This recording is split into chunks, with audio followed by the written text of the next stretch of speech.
Assalamualaikum warahmatullahi wabarakatuh.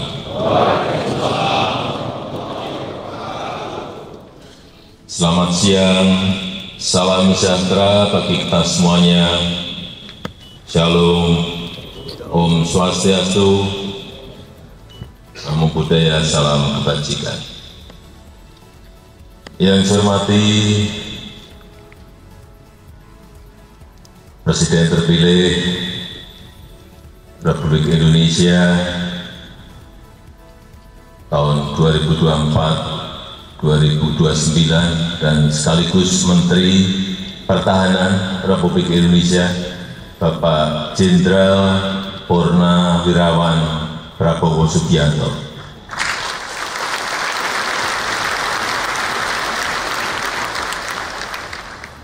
Yang saya hormati para Menteri Kabinet Indonesia Maju yang tidak bisa saya sebut satu persatu, Panglima TNI, Kapolri, Kepala Staf Angkatan, Kasat,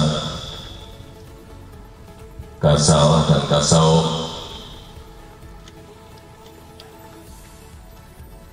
para pejabat TNI dan Polri dari seluruh tanah air Indonesia, Bapak Ibu hadirin dan undangan yang berbahagia.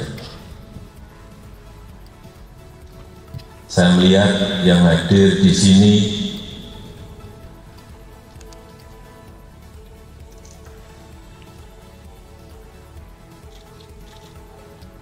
wajahnya cerah semuanya.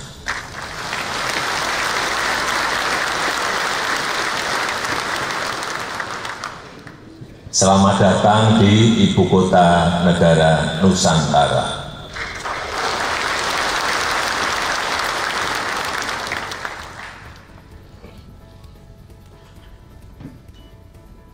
Tiga minggu yang lalu, Panglima TNI dan Kapolri menyampaikan, Pak, kami ingin mengumpulkan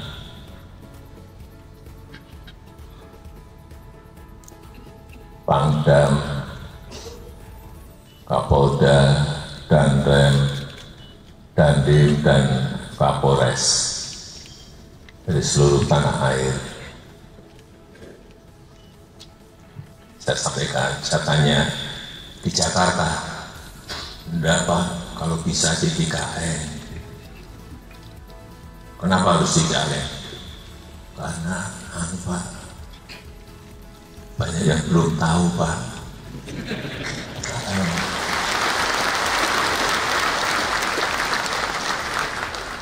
Hanya lihat di TV, lihat di YouTube, lihat di video, tapi pengen lihat aslinya seperti apa. Sebentar, IKN ini belum jadi, masih dalam proses pembangunan. Mungkin bisa memakan waktu 10 tahun, 15 tahun, dan bahkan 20 tahun. Meskipun saya meyakini Bapak Presiden terpilih pernah menyampaikan kepada saya, akan saya percepat Pak.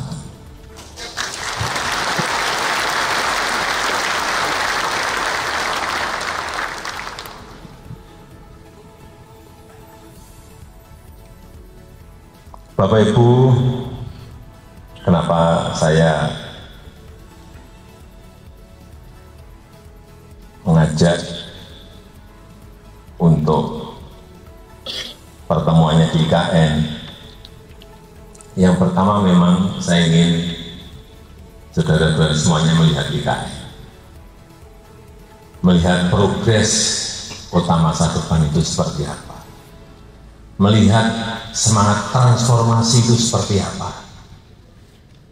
Agar apa?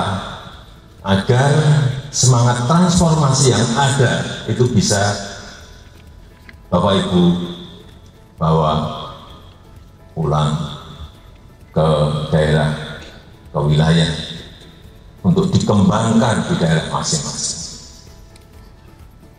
Baik, karena di sini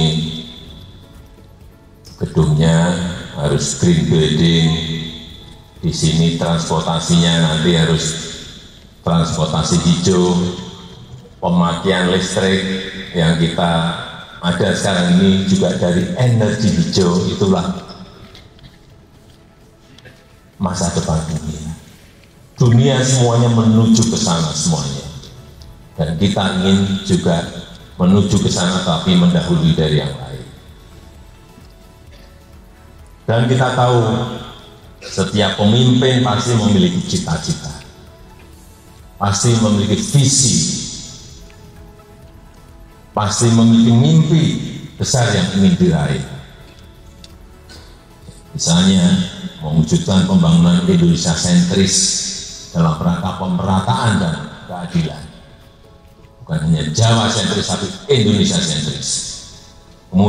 Kemudian juga mewujudkan Indonesia emas di 2045, 20 tahun yang akan datang. Target kita sudah mencapai GDP lebih dari 23.000 GDP per kapita, 23.000 US dollar. Untuk apa? Mewujudkan Indonesia emas 2045 untuk kemajuan dan kemakmuran bangsa. Dan di mana untuk menggapai itu tidak jarang kita mempertaruhkan banyak hal. Karena keputusan besar apapun itu pasti ada resiko, pasti ada tantangan. Dan Bapak Ibu sebagai pemimpin sesuai dengan tugas dan wewenangnya, sesuai dengan jenjang kepemimpinan di TNI dan Polri, dalam lingkup baik kabupaten, kota, provinsi maupun nasional, ya harus berani memutuskan, berani mengambil langkah, baik langkah kecil, langkah besar maupun langkah sedang, semuanya harus berani untuk hal-hal yang berdampak besar bagi negara kita. Mulai dari kabupaten, kota, provinsi, naik ke atas menjadi sebuah agregat nasional.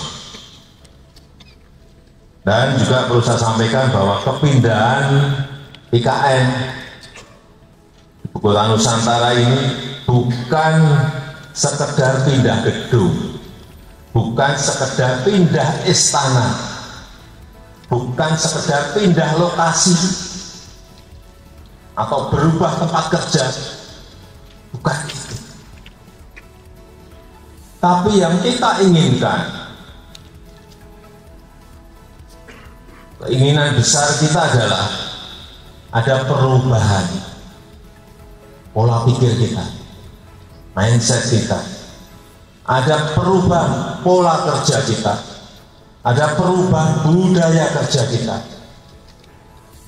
Yang kita inginkan itu dari yang tidak efisien menjadi efisien, jadi dari yang muter-muter menjadi cepat, ada target waktu, dari yang berbelit-belit menjadi simpel dan sederhana. Karena sudah sering saya sampaikan, ke depan negara yang cepat akan mengalahkan negara yang lambat. Bukan negara besar mengalahkan negara yang kecil, dan negara yang cepat akan mengalahkan negara yang lambat. Untuk apa tadi perubahan pola pikir, perubahan pola kerja, perubahan budaya kerja? Untuk membentuk karakter kepribadian Indonesia maju, untuk membentuk mental bangsa yang maju. Kalau kita nggak mengarah ke sana, sulit kita bersaing dengan negara-negara lain. Semangat ini yang saya harapkan bisa saudara-saudara bawa sekembalinya dari IKN Nusantara. Semangat memperbaiki tata kelola, semangat memperbaiki manajemen birokrasi, baik yang ada di TNI maupun yang ada di Polri, agar TNI dan Polri semakin profesional, sehingga rakyat makin merasa terlindungi, sehingga rakyat semakin merasa diayomi, sehingga apapun status sosialnya, baik itu pejabat, baik itu pengusaha, baik itu tukang gorengan, baik itu sopir, semuanya merasa diberi prioritas oleh kerja-kerja kita. Itu yang harus selalu saudara briefing kepada anak buah, agar ada perubahan besar dari cara-cara melayani, tata kelola, manajemen yang ada di lingkup saudara-saudara. Semangat untuk memperbaiki citra diri, semangat untuk memperbaiki citra institusi, agar TNI dan Polri semakin dicintai dan dipercaya oleh rakyat. Meskipun sekarang ini memang rankingnya sudah tinggi, tetapi kalau kita perbaiki terus itu akan bisa naik lagi. Karena seragam yang saudara kenakan itu dampaknya sangat besar sekali. Jika melakukan hal yang baik, saudara-saudara semuanya akan dicintai dan dihormati rakyat.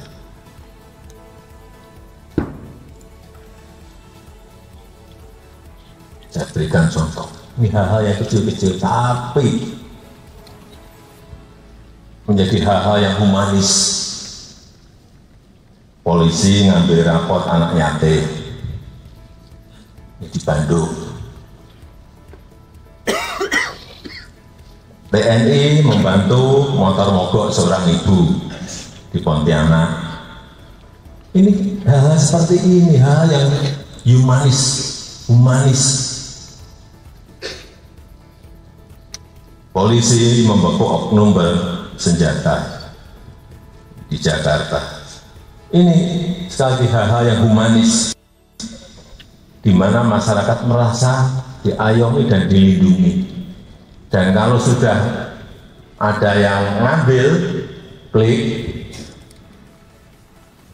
naik, ini akan menjadi hal, kalau ini tadi yang saya berikan contoh 3 hal tadi, semakin banyak itu dinaikkan akan semakin baik bagi citra institusi dan kepercayaan terhadap institusi.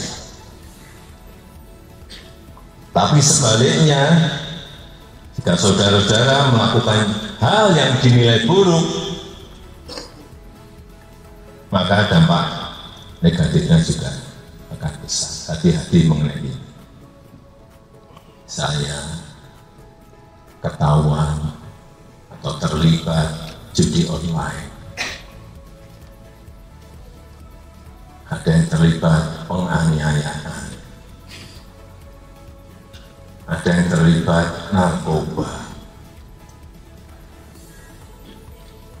terlibat pelecehan. Ini akibatnya terhadap institusi juga akan, kepercayaan akan turun. Karena apa? Ya, sekarang ini zaman keterbukaan, kita semua harus sadar. Sekarang ini ada zaman keterbukaan. Hal-hal yang saudara-saudara anggap itu sepele, itu kecil, bisa menjadi sesuatu yang sangat besar. Bisa menjadi sesuatu yang mengganggu stabilitas bila kita salah mengelola. Sehingga saya minta hati-hati betul mengenai soal-soal seperti yang tadi saya sampaikan. Karena negara kita, karena Indonesia butuh stabilitas untuk tetap tumbuh. Perlu kita tahu semuanya, negara-negara lain sekarang ini pada posisi yang masih sangat berat sekali, struggle, berjuang untuk bisa keluar dari krisis ekonomi. Satu-satu sudah mulai masuk pada posisi krisis karena dampak dari COVID-19 itu sampai sekarang belum berhenti terhadap growth, pertumbuhan, terhadap inflasi, terhadap pengangguran, terhadap lapangan kerja. Dampaknya sampai sekarang di negara lain masih berdampak dan dirasakan langsung oleh rakyat. Betapa sangat beratnya. Saudara-saudara bisa buka di Google kondisi sekarang di Eropa seperti apa, kondisi di Amerika seperti apa,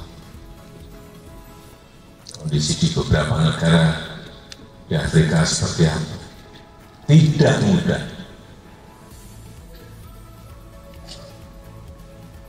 Sembilan 96 negara masuk menjadi pasiennya IMF.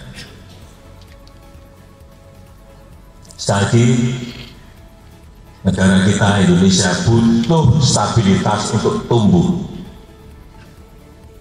butuh stabilitas untuk melakukan pembangunan. Tidak mungkin negara yang berkonflik bisa membangun, enggak mungkin. Coba aja lihat negara-negara di Timur Tengah yang konflik. Sudah berapa tahun mereka berkonflik, apa bisa membangun? Tidak mungkin bisa. Tidak mungkin tumbuh dan tidak mungkin bisa membangun. Di mana untuk menjaga stabilitas itu butuh TNI dan Polri yang profesional, butuh TNI dan Polri yang dipercaya oleh rakyat. Sekali lagi, apalagi di tengah dunia yang sedang tidak baik-baik saja.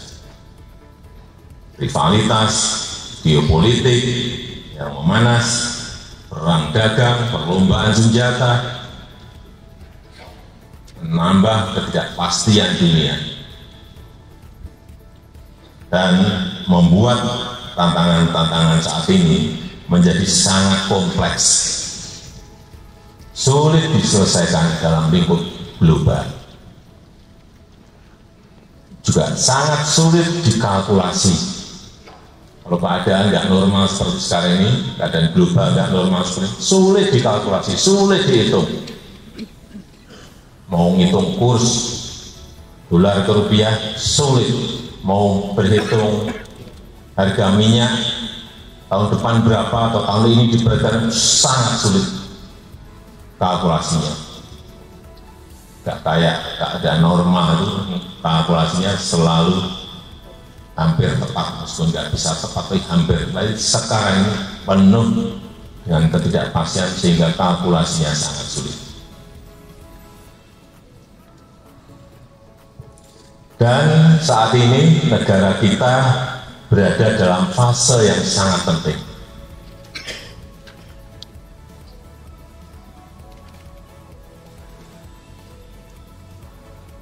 Supaya kita sadar semuanya, Oktober bulan depan itu ada pelantikan presiden dan wakil presiden terpilih.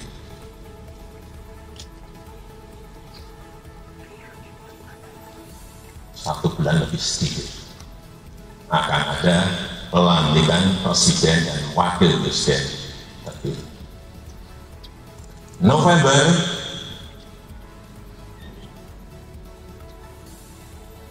akan ada pemilihan serentak, pilkada serentak kepala daerah, baik itu gubernur, bupati, dan wali kota.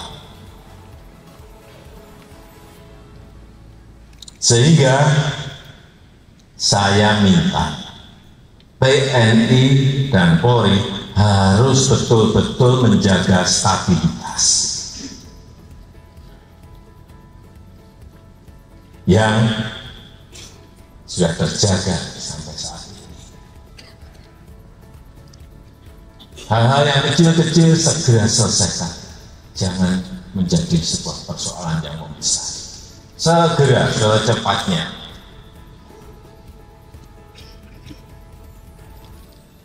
Sekali lagi, sehingga saya minta TNI dan Polri harus menjaga betul stabilitas. mendukung penuh transisi pemerintahan.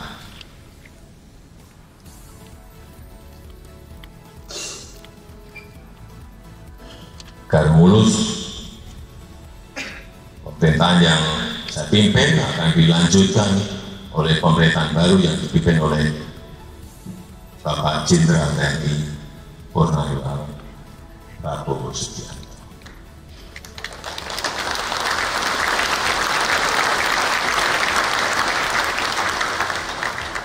Pastikan proses transisi ini berjalan dengan baik dan lancar. Jangan sampai ada riak-riak yang berpotensi mengganggu.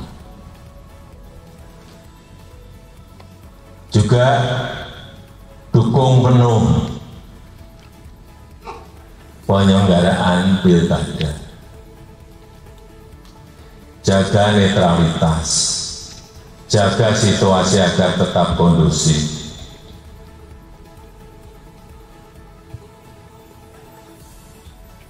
Terakhir, saya ingin mengingatkan kembali terkait dengan kekerasan kepada perempuan dan anak.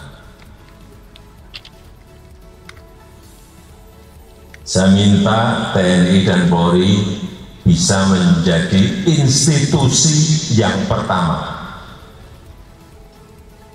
Sekali lagi, saya minta TNI dan Polri bisa menjadi institusi yang pertama bagi perempuan dan anak dalam mencari perlindungan.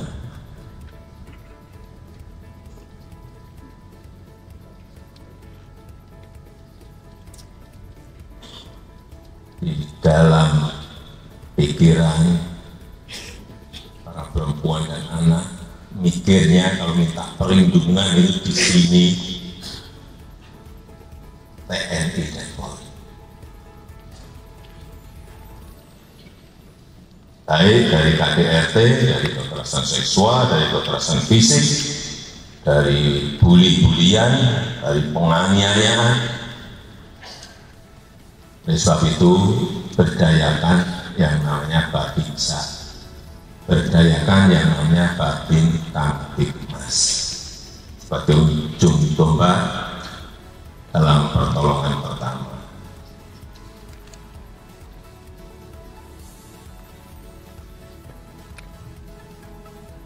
Sebelum menutup, saya ingin menyampaikan ucapan terima kasih yang sebesar-besarnya atas dedikasi, atas kerja keras saudara-saudara selama ini. Pencapaian bangsa kita pada hari ini tentu tidak lepas dari peran, dari kerja keras seluruh TNI dan Polri, seluruh anggota TNI dan Polri.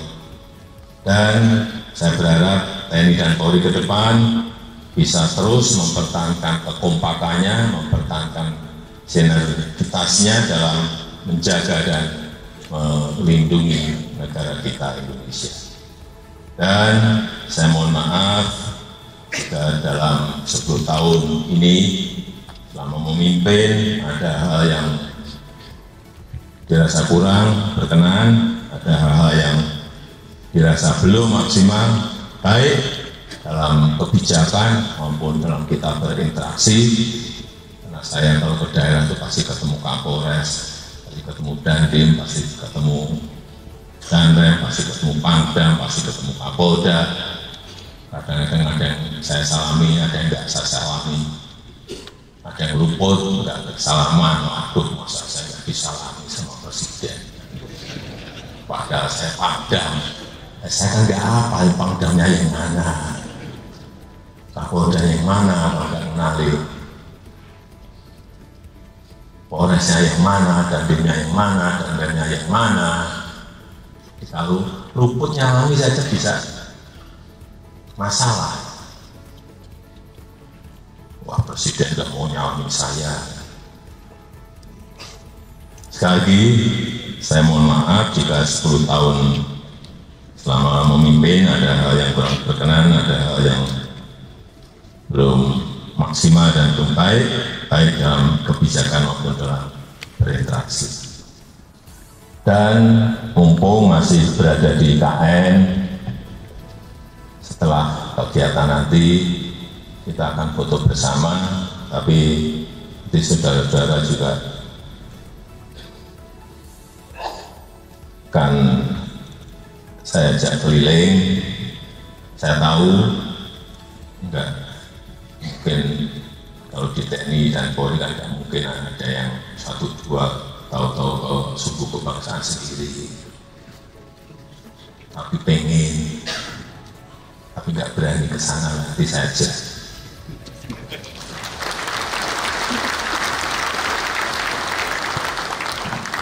Dan saya izinkan Bapak Ibu untuk berkeliling sendiri, untuk melihat.